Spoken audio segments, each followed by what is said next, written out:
Hello everyone and welcome back to my channel. So today we're going to be talking a little bit about what it means to be a femme fatale and how Monica Bellucci is one of the best examples of how to really tap into your femme fatale archetype. This one was requested by one of you guys, so this is definitely something that I thought was really interesting and a really great suggestion. I think we can start off with first explaining what is a femme fatale. I feel like this word has been used so much around media and social media, but if we use the definition from Wikipedia, it says that it's a character which is often described as mysterious, beautiful, and seductive woman, and often they play the role of the seductress in a movie or a TV show, and she has this way of making everyone attracted to her and making everyone just gravitate towards her extremely easily. And she embodies the dark feminine energy and light feminine energy in a very interesting way, and she's an expert at doing it. So I think of Monica Bellucci as one person that definitely comes up every time I discuss something about being a femme fatale. So by the way, if I don't say her name right, I'm really sorry about that. But just to introduce who she is, Monica Bellucci is an Italian actress. She's been in the industry for quite a while now. You might maybe know her from movies such as Spectre, which is one of the Bond movies. And she has another movie that's very famous called Malena, which is very good, by the way.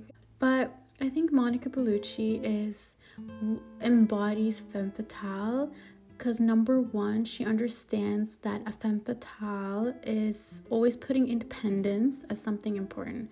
When I think of a femme fatale, I don't think of a person that's codependent on anything or anyone. I think of a very independent, strong person that is very in tune with who they are and don't look out for other external things to define them or to control them. Look at something called interdependence rather than codependent when it comes to other people. The thing about interdependence means that, let's say you meet someone and they have their life together and they're interesting, but just because they have all of these amazing traits that you find attractive, you don't feel this need to have to be with them. You don't feel this need to have that person in your life to feel fulfilled. Instead, you both come together as just full people or fulfilled people, and you come together and create this full life. That's what interdependence means. So when you're looking for relationships with other people, whether it's romantic or platonic, look for this word specifically, interdependence, rather than being codependent. There's a big difference between them, and one of them is toxic while the other one is more healthy view on relationships with other people. And one thing I love this quote she says about being independent. She says that it feels liberating being single, and the single woman is a free woman, and being single does not mean being alone. And she said that once in a magazine. You realize that even if you're single, you're so content with your life and how it is that you do not feel this need to depend on other people in order to gain happiness. And I think that's an extremely healthy mindset to be in. And that's why I always recommend people to have a very healthy relationship with yourself and work on your independence as well. So the next one is make silent moves and be very vague with people about your goals and what your life goals are. One thing that's very important about being a femme fatale is the mysterious aspect of them, of the archetype. They're always mysterious. You never know their next move. They're very spontaneous and unpredictable. And I think that all ties into that mysterious aura that people need in order to tap into this femme fatale archetype. So be very vague and don't be too open with people about your goals and dreams, because it's easier to have your goals and dreams taken away from you if absolutely everyone in the world knows what they are.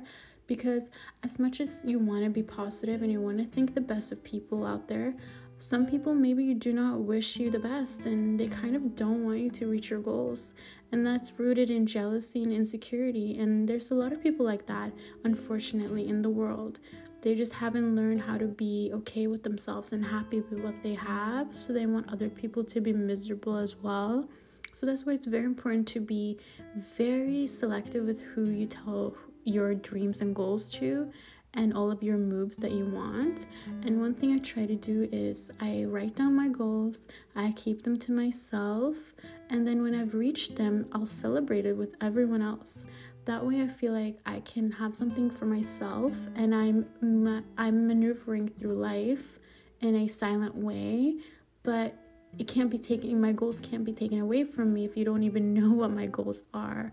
So it's kind of like not letting other people know what your next moves are. So, and one thing also with Monica, she has this shy persona, and I kind of like that because it kind of gives into this mysterious persona as well. She's described in this article as it seems like Monica is very shy when it suits her, but she's 100% in control of it. You might be deemed as shy, but you control how shy you're going to be.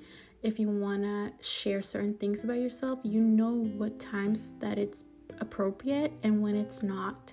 You've mastered this sense of balance where it's appropriate to not share all of your information, and you also know when it is time to be vulnerable.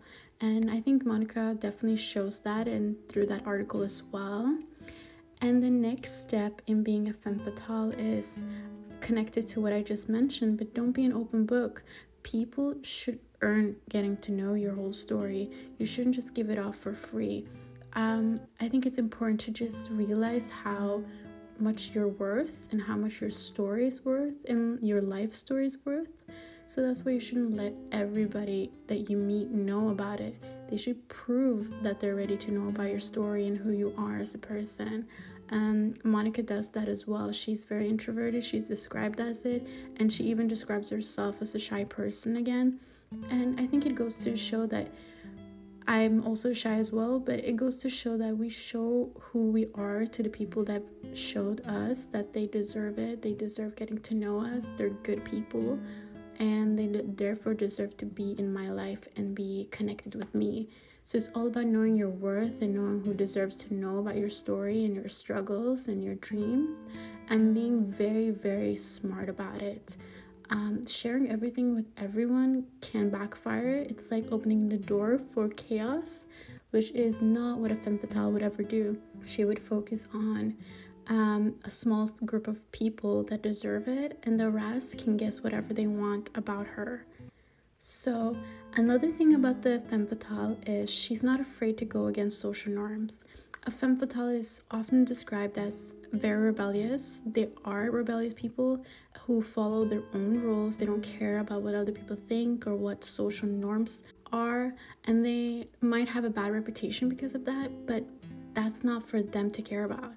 A femme fatale does whatever she thinks is right for her. And I think that is very interesting with Monica Bellucci, because she was the oldest woman to play a Bond girl at the age of 50, which was completely against the normal societal expectations of a Bond girl at the time, because usually they were played by very young women, but her being 50 was such a controversial take by the media. And I think I love that because Monica showed in that way she was breaking social norms and expectations that women cannot be attractive over a certain age. She showed that they can be attractive, they can be considered appealing in any age. So always think of that as a femme fatale. She's not going to be tamed and told when she's attractive, when she's not, or when she's good enough or not. She makes the rules instead. And I think that's what I admire the most about Monica Bellucci, is that she didn't fall for this. You could easily feel insecure at that age because you're thinking, well, all of the previous girls have been younger. What if I play the role and I get a lot of criticism? But no, she was thinking that I want to prove something, and I know that I'm beautiful, which she most certainly is, and I'm going to show other women the same thing, and we can see that. And I think that's something we can all take with us. Do not let society tell you who you are, how attractive you are, how smart or intelligent you are. You decide that on your own. So the next thing is a femme fatale focuses on her dark feminine, but she also knows how to embrace her light feminine. So be aware of when to use your dark feminine side. Monica Bellucci says that she loves the dark side of humanity. So for her work, she has the chance to do that in acting, to discover her dark side. So I think that all goes to the fact about shadow working, going into your dark feminine, learning about it, embracing it. Also being aware of your light feminine. When should I use that? When is it important for me to tap into that? I have a few videos that already talk about how to tap into these sides of yourself, but definitely have a certain awareness of when to tap into these different parts of yourself.